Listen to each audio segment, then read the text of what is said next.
you may have it well trained, but I got news for you. When that move starts doing like this, even your training is not going to do too well. A number of people I know have real problems in their various parts of garments when this stuff hit. Believe me, we've been through it, and it is an interesting phenomenon. But make sure you don't forget the pets in your emergency supplies. Pictures. Hang them up and set them up so that they stay on the wall. One of the ways we used to tell every morning we get up and say, oh, was that an earthquake last night? The picture would be like, oh, the light one. We would actually be tilted like this. We go around and bring up the picture right here. We've done it lots of times. But those things are swinging. Chandeliers, make sure that they're attached and tight to the ceilings, so forth. We've got other handouts back here too, with a lot of these ideas in them, what should be in your disaster kits, and this sort of thing. Take a look at that. This sort of thing. Okay, here, we've got stereos, TVs, brace them, attach them to a shelf. Make sure the shelves are attached solidly too. If you have a set of loose bookcases, and it starts doing this, and they're loaded with something like dishes, or silverware, or books, guess where they're going to go? They're going to go down. If you're under them, you'll know it. So make sure that these things are set up, braced like this. Loose bric-a-brac, put potter's clay under them. So the stuff that you can hold things up, you put them on handles, and put it at the bottom, you stick it down, and at least it'll hold, it's relatively stable. If it's a big one, it doesn't make any difference. The whole house would have a problem anyway. But if they're 4 or 5, 5.5, they will basically get it stabilized and they won't fall on the floor and make glass fall on the floor when you're running on the bathroom without shoes on. Houses. Many of us are on slab houses. These slab houses are not normally attached too well. They're basically slabs, they've got a few bolts every once in a while. Well, if that house starts doing this, it can slide right off that puppy. If you're like us, we have crawl space. Where you need to have it attached to the foundation with 4 footers. Attach them so that it doesn't slide off of the footers themselves as it moves. Because remember, this thing's going to be going just like this. Just take a look at the river or a lake when the waves are going. That's what the ground is going to be doing at one level or another. Fix safe places in each room of your house. Where would be the safest place to go? In our place, for example, we know the bathroom. The interior bathroom is the best place because it's got solid walls around it, walls outside of that, and we have good 2x12 I-beams along the upper part.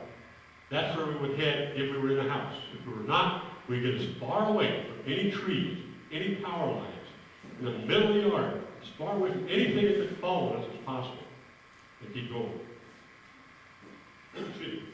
Bathroom. If you're in another room and you can't get out, get under a table, under a desk. These also hold for tornadoes and other types of disasters. But get under something that's sturdy enough to hold the weight of part of the weight of the roof if it comes down on you.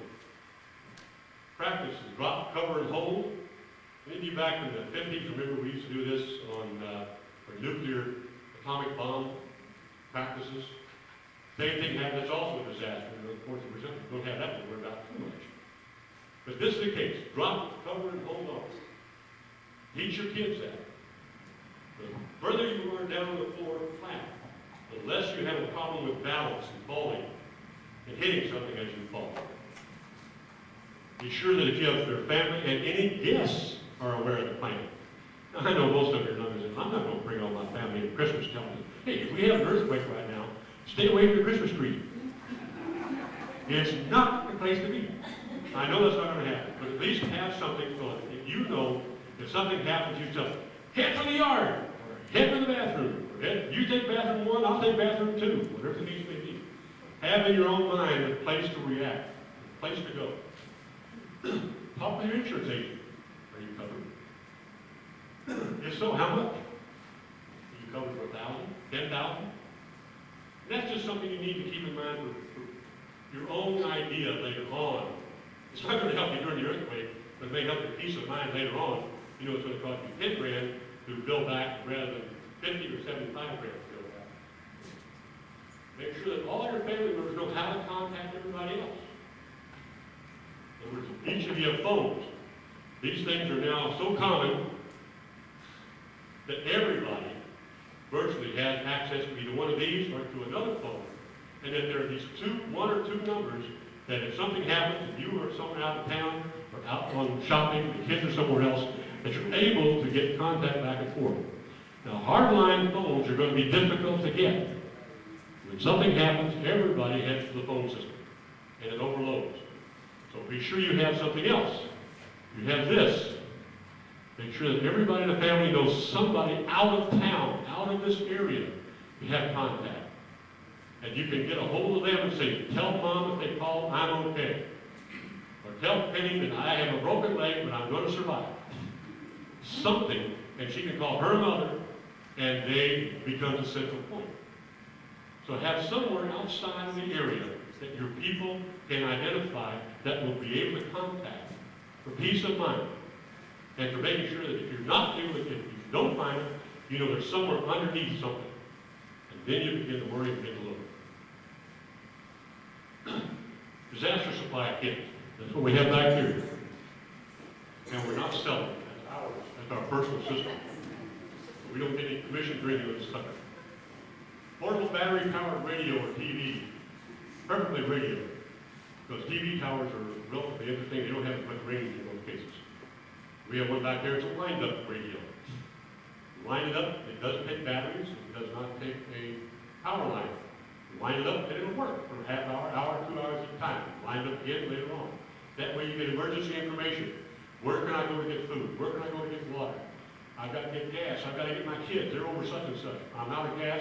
The fuel station, the gas stations are all broken down. All the fuel lines are out. Power is out. They can't pump gas to me. This is the sort of thing you can do. Flashlight, extra batteries. We did that a little better. We've got the shake-up flashlights. We don't need batteries. And they're very nice and bright. We have one back there. We can show you where you have it there. A first aid kit and a manual. A decent first aid kit or fairly complete, you can get the stuff at your house. Any prescription medicines, keep some spares in a little package somewhere that you can get a hold of. Particularly if you have something like diabetes or if you have a heart problem.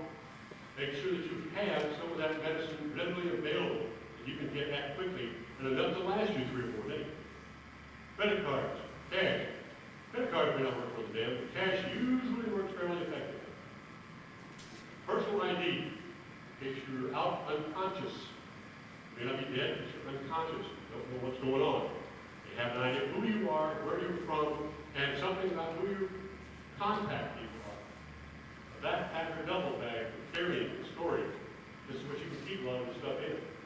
Extra car keys. It's bad enough when you lock yourself out of the car, but if you're sitting somewhere and your car keys are in the house and you're not in the house. A pair of car keys. I keep a spare one, for example, in my billfold at all times. Waterproof matches. In case you need to start a fire somewhere outside of the house or warmth. Like tonight, for example, if this earthquake hit tonight and you were halfway home when this hit, what's going to happen? Signal flares. That's where people say, I'm hurt. You're hurt. Let people know where you are. You're ring and make sure they can find you for medical care. Map of the area, phone numbers, available destinations. Your children should have this for sure. Again, that's fit back to the contact forms. Special needs, diapers, formula, eyeglasses if you have a special prescription. Special batteries, hearing aids. That you have spares of these available within this kit. And some small extra kits for cars in case you're out somewhere else with this kit. In some cases, it's going to be bad enough you have to evacuate.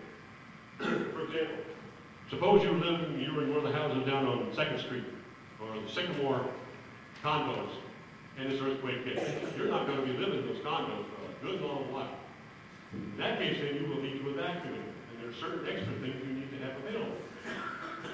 3 to 7 gallons of water per person. Now, they figure 3 here, but 7 because they figure on washing water. So it's going to be very filthy. Normally, you should keep at least 1 gallon to 1.5 gallons of drinking water per person per day available somewhere. A 3 to 7 day supply of food. Well, most people don't do something like that. We've got examples out there of nutrition bars. We've got cans of tuna fish, that sort of thing. Make also sure you have a can opener. I have one in my bill. How many people were in the Army? Okay, remember when the